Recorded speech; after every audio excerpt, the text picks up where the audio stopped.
Hey guys, so I want to talk about fear today because the other day I had like a really bad nightmare where essentially I completely fucked up a client call.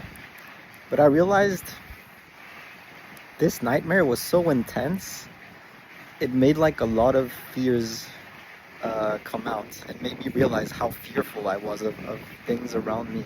The next morning I still felt like completely traumatized by that experience. I was shaking almost after that nightmare. It was a horrible experience, but what I did is that I wrote down my fears. I identified them and I actually wrote them down in my journal. They're right here.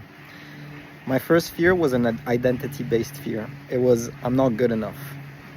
My second fear was this won't work, an outcome-based fear. And then my third and final fear was I'm going to stay stuck forever, a time permanence fear. And these three fears, they're completely irrational. Like they make no sense if you think about it. But I hadn't even realized that I had them, and they were controlling me. And so what I did is that I reframed them.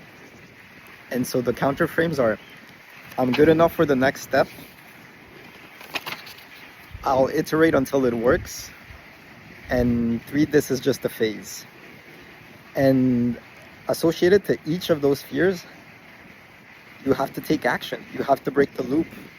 And I've just been doing this type of like personal work for like the past months, really, with different ways, really, with like a psychologist, but also with like sales coaches.